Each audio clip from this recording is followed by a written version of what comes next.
Guys পিকে নামার পর আমার টিমমেট একের পর এক নক হয়ে যাচ্ছে, তো আমি ভাবতাছি যে এখানে থেকে একটু ব্যাকআপই নিয়ে নেই। ব্যাকআপ নিচ্ছিলাম, ওই দূরে একটা প্লেয়ার দেখা যায়, পরে এটাকে স্কুবিং হেডশট দিয়ে ডাউন করে ফিনিশ করে ফেলি তাড়াতাড়ি। একটু পরে আমার সব টিমমেট রিভাইভ হয়ে যায়, তো আমি ভিতরে চলে আসি, একটা প্লেয়ারের উপরে রাশ করে দেই, এটাকে হেডশট আর সাথে বডি শট দিয়ে ডাউন করে দেই। ফিনিশ করার পর এদিকে চলে আসি, একটা হিটলিস্ট প্লেয়ার দেখা যাচ্ছে পালিয়ে যাচ্ছিল, এটাকে স্কুবিং হেডশট দিয়ে ডাউন করে দেই। এটাকে ফিনিশ করার পরে এই সাইডে চলে আসি, এইখানে দেখো একটা মেয়ে ক্যারেক্টার প্লেয়ার আমাকে ফায়ার দিচ্ছিল, এটাকে একটা ওয়ান টেপ মেরে দেয়, তার আর একটা প্লেয়ার আমাকে পিছ থেকে ফায়ার দেয়, তো এটাকে আমি ওয়ান টেপ ট্রাই করি কিন্তু মিস হয়ে যায়।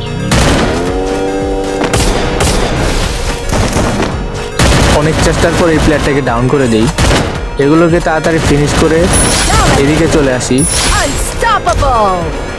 বিমা শক্তির এই সাইডে আমার একটা টিমমেট বাদে সবটি টিমমেট মারা গেছে। এখন আমি তাড়াতাড়ি এদেরকে রিভাইভ দিয়ে আরেকটা প্লেয়ার আমার উপরে রাশ করে দিছে, তো রাশ করে দেওয়া প্লেয়ারটাকে আমি হেডশট দিয়ে ডাউন করে দিই।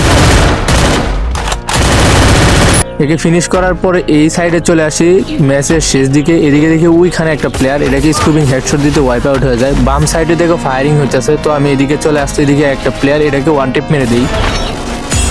তারপরে এখানে কিছু গ্রেনেড ফেলে রেখে চলে যাই, এখানে দেখো আরেকটা প্লেয়ার মাত্র নামলো, এটাকে ওয়ান টেপ মারি, এখানে মেবি একটু গ্লিচ দেখালো।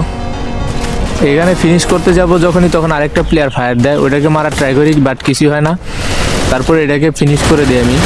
এখন দেখো ওই প্লেয়ারটাকে ওয়ান টেপ ট্রাই করি কিন্তু মিস হয়ে যায়, ও 1 সেকেন্ডের মধ্যে আমাকে এই গানটা দিয়ে মেরে দেয়। বর্তমানে এই গানের পাওয়ার অনেক বৃদ্ধি পেয়ে গেছে।